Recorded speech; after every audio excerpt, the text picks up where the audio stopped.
Hi, Elizabeth Almachiguli. Yeah, with you every week to inspire you to bring out the best of who you have to be. When I draw back to high school, I remember some of those mathematical, dots, and they say connect the dots here and there and there. Probably goes into the patterns, and that thing just reminds me of Patterns of Life. It's more like a movie that I watched a couple of years ago. The Patterns of Life. And I draw something from that. Life surely is a pattern. And if I could relate it to probably dots, connecting dots, there's one dot here, another there, and when you just connect them, there's a way they take on this pattern and rhyme and probably draw something beautiful. Usually when you miss one dot, it is easy to notice that, hey, this has been missed. So in life, we are like connecting dots, or the experiences that we go through are like dots. One experience leads you to another.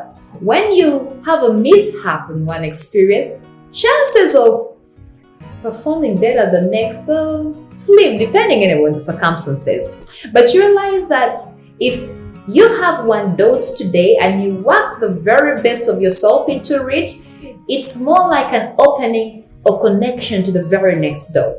On top of a person, you meet someone today and probably you treat them so good and you have this lovely moment with them, and then they connect you to probably someone else, or never know they could even connect you to your future husband or wife, depending on the scenario. But you learn that you have to treat people right in life. You equally learn that every opportunity you get, you have to give the very best of yourself, because it connects you to the next pattern of your life, to the next dot of your life. You don't want to look back and regret and say, I wish I hadn't treated him bad. Can you imagine? He was on the interview panel.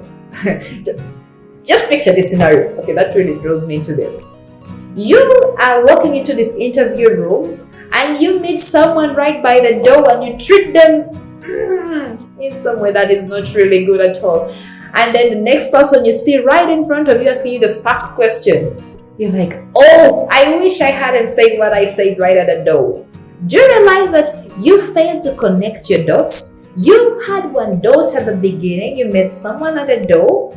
If you had treated them right, it would be easily connected to the gentleman or the lady at the interview panel. But you have treated them wrong at this dot, so it becomes hard to connect to the next dot. So every moment that you have in life, look at it as a dot, a connection to the next level.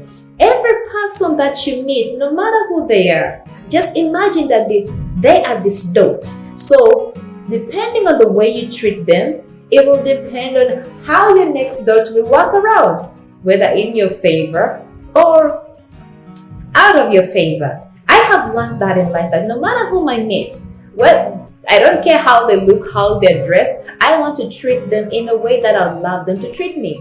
When I have some work to do or whatever situation it is, I want to give it my very best, because it may be my leading point, connecting line to the very next. So have that in mind as you do your work, as you work with your employees, as you meet the stranger on the streets, as you do the assignment that your boss gives you, whether he's looking or he's not looking, give it your very, very best. Let your connecting line to the next dot be something that you look back and say, wow, can you imagine, because of the way I treated so and so, probably I have got this job. You never know who sounds your trumpet in your absence. If you treat them bad, you don't know the sound that they will give for the next person who holds probably the opportunity that you need. So it is dependent upon you to hold your dots in a way that you will appreciate them, leading to the very next dot. I really appreciate you coming to watch my channel, and I know that you are blessed, and together we'll make a better world. Till next time, take care and God bless you.